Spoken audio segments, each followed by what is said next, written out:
백범일지를 한번 읽어보려고 해요. 저는 원테이크로 해서 편집 없이 바로 진행할 거여서 혹시라도 들으시다가 불편하신 점이 있으시면은 댓글로 남겨주시면 제가 다음 영상에 꼭 참고하도록 하겠습니다. 그러면은 바로 백범일지 처음부터 한번 시작해 볼게요.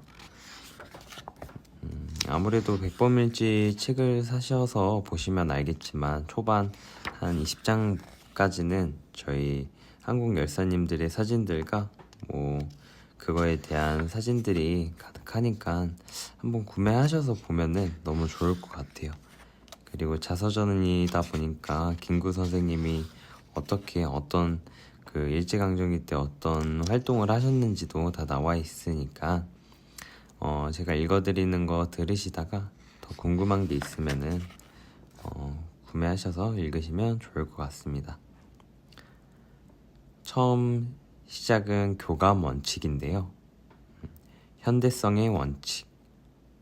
원본이 영인되어 있고 자키본도 나와 있는 사정을 고려하여 또 청년들이 많이 읽어주길 원했던 백범의 뜻을 존중하여 본문에서는 현대성의 원칙을 견지하였다. 즉 청소년과 일반 독자들이 재미있게 읽을 수 있도록 국한문 혼용의 어렵고 난삽한 고문을 씌운 현대문을 교열하였다. 물론 그 과정에서 기존의 잘못된 교열을 수정하였을 뿐만 아니라 어물쩍 넘긴 용어, 개념, 경구, 문장의 정확한 뜻을 일일이 찾아 번역하였다. 순수성의 원칙. 그간 현대문을 교열하는 과정에서 원문의 순수성을 많이 훼손된 경우가 허다하였다. 이 책에서는 원본의 순수성을 보존하는 것, 즉 원문의 감동과 내용의 털끝만큼이라도 손상시켜서는 안 된다는 원칙을 현대성의 원칙 이상으로 중요하게 고려하였다. 백범의 호흡이 긴 문체는 살리고 글자 한자를 원본과 철저하게 대조하였으며 의역과 수정이 불가피한 경우 원문을 본문으로 각주에 밝혔다. 또한 해방 후 백범이 구술한 추가본을 최초로 발굴하여 이에 의거하였다. 비평성의 원칙.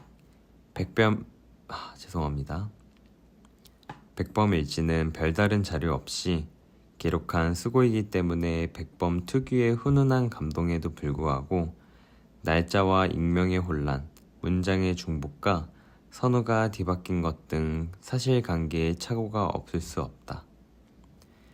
이 책에서는 이러한 원본의 한계에 수정하였을 뿐만 아니라 문서, 회고록 등 여러 자료들을 광범위하게 사용하여 원문의 내용을 보완하고 비평하였다.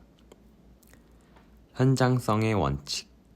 백범일지의 기록 자체도 매우 생생하지만 여러 가지 시각 매체를 활용하여 백범일지의 현장성을 더욱 높일 수 있다. 이 책에서는 본문의 흐름과 밀접한 관련하에서 사진, 문서, 지도 등의 자료를 적절하게 활용하였다. 보안성의 원칙. 이 책에서는 백범일지의 효용 가치를 높이고 편리하게 사용하기 위해 몇 가지를 추가하였다. 원 자료의 추적을 통해 정리된 새로운 내용을 기초로 하여 백범 연보를 전면적으로 교정하였으며 인물 찾아보기 또한 전면적으로 정비하였다. 이 정도 알고 이 책을 들어주시면 좋을 것 같고요. 한번 처음 상권부터 시작해서 끝쪽 나의 소원까지 말하고 마무리하도록 하겠습니다.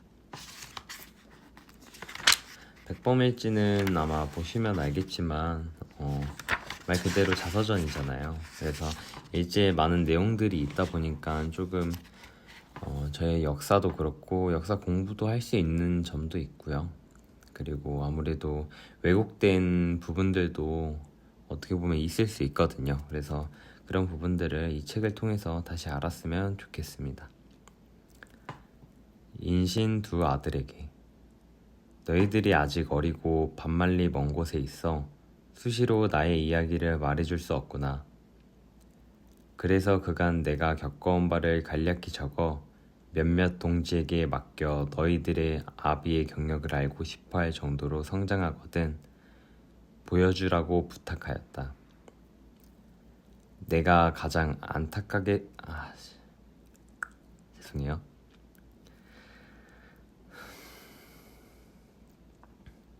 내가 가장 안타깝게 생각하는 것은 너희들이 장성하였으면 부자 간에 서로 따뜻한 사랑의 대화로 족할 것이나 세상 일이란 뜻대로 되는 것이 아니구나.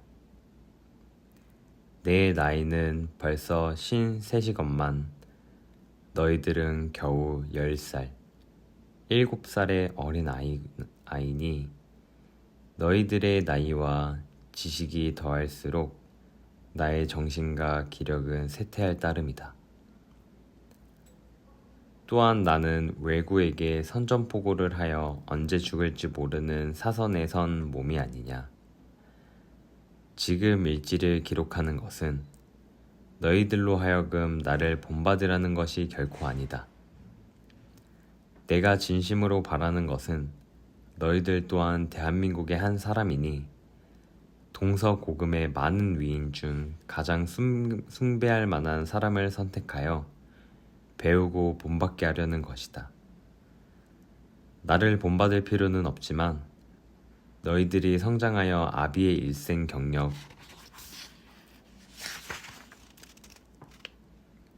알 곳이 없기 때문에 이 일지를 쓰는 것이다.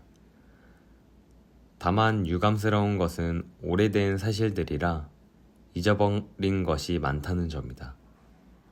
그러나 일부러 지어낸 것은 전혀 없으니 믿어주길 바란다.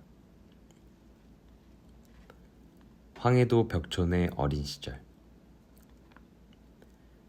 우리는 안동 김씨 경순왕의 자손이다. 신라의 마지막 임금 경순왕이 어떻게 고려 왕건 태조의 따님 낙락공주의 부마가 되셔서 우리들의 조상이 되셨는지는 삼국사기나 안동 김씨 족보를 보면 알 것이다.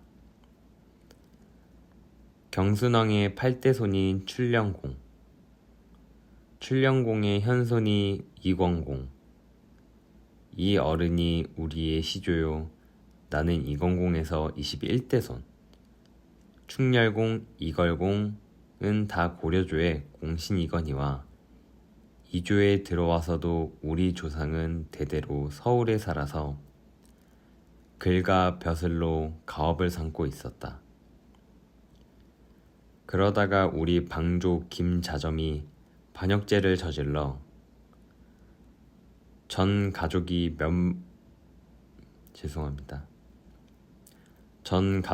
멸물의 화를 당할 때 우리 조상은 처음에는 경기도 고양군으로 망명하였다가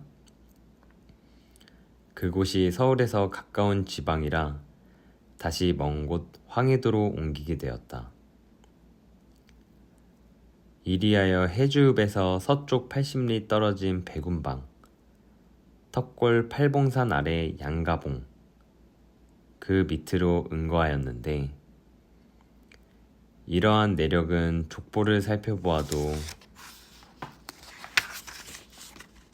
명백하다. 뒷계리 선산에는 나의 11대조 분묘를 위시하여 조상의 산소가 대대로 이어져 있고 산 아래에는 할머니 묘소도 있다. 우리 조상이 턱골로 들어오던 시기는 조선시대의 전성기로 양반과 상민의 계급차별이 엄밀하였던 시기이다. 우리 조상들은 멸물의 화를 면하기 위하여 김자점의 족속임을 숨기고 일부러 상놈 노릇을 하였다. 양반의 문화생활을 접어두고 농사짓고 임야를 개척하여 생계를 유지하다 보니 완전히 판박힌 상놈이 되었다.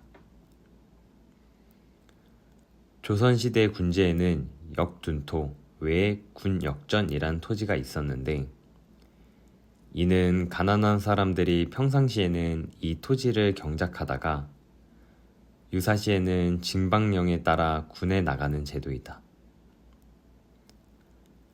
우리 조상은 턱골 북쪽 고개 넘어 왼쪽에 있는 군역정을 경작한 이후 완전히 패를 잔 상놈이 되었다.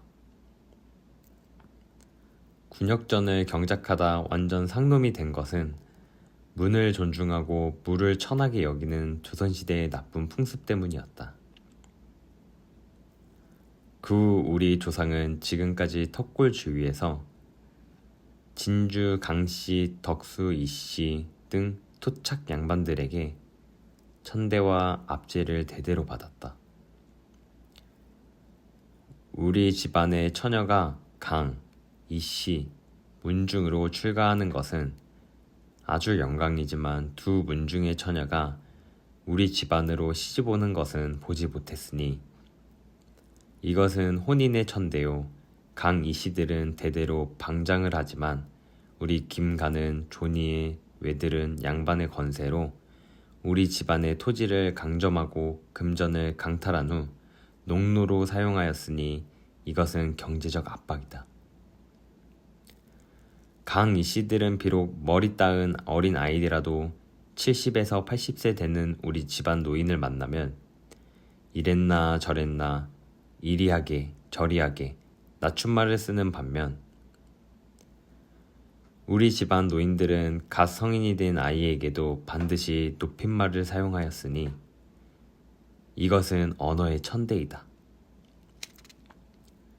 그런데 턱골에 살 때 우리 집안도 전성시대에는 기와집이 질비하고 조상의 묘소에 성물이 웅장하며 대대로 내려오는 노비까지 있었다는 것은 좀 이상할 것이다.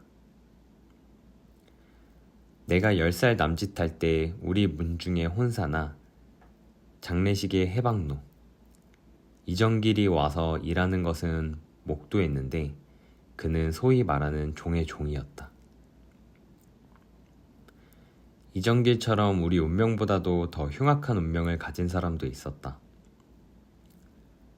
우리 집안의 내력을 살펴보면 문사도 없진 않았으나 높이 떨친 경우는 찾아볼 수 없고 대체로 불평분자가 많았다. 내 증조부는 가짜 어사질로 체포되어 해주 가나에 구속되었다가 어느 서울 양반의 청탁편지로 겨우 형벌을 면하였다. 내가 대6살 때 우리 가족 상황은 다음과 같다. 증조 할아버지는 학렬은 내 형제였는데 종증조 할아버지 한 분이 살아계셨고 할아버지 형제와 아버지 내 형제도 다 살아계셨다. 그런데 내가 5살 때 큰 아버지가 할아버지보다 먼저 별세하여 나는 사촌형들과 같이 곡하였다. 아버님은 내 형제들 중 둘째로 가정형편이 비난하여 장가들지 못하고 노총각으로 지내다가 24살에 삼각혼이라는 괴이한 혼인제도로 결혼하였다. 삼각혼이란 세 성이 홍기의 자녀를 서로 교환하는 제도로 내 외삼촌은 내 고모 시누이의 남편이 되었고 어머님은 장현 목감방, 문산촌 현풍 곽씨로 14살의 아버님과 결혼하였다. 결혼 후 부모님은 한 분만 있는 증조부 댁에 더부살이를 하였다. 어머님은 어린 나이에 고된 일로 말할 수 없는 고생을 하셨지만 부모님 내외의 정부는 좋으셨다. 결혼 후 한두 해 지나자 부모님은 독립하여 따로 살림을 차리셨고 그 이후 내가 태어났다. 어머님께서는 푸른 밤송이에서 크고 붉은 밤 한 개를 얻어 깊이 감춰둔 것이 나의 태몽이라고 말씀하셨다. 까지가 첫 번째고요. 이제 두 번째를 설명드리기 전에 아무래도 제가 책을 원테이크로 바로 진행을 하다 보니까 많이 실수하는 부분도 있는 것 같아요. 그래서 댓글로 혹시 불편한 점을 지금 남겨주시면은 제가 2편을 계속 만들 거거든요. 그래서 2편 때는 조금 더 수정해서 좀 길게 2편부터는 책이 한 반 이상은 들어갈 예정이거든요. 그래서 말씀 주시면은 제가 그거 수정해서 올려보도록 하겠습니다.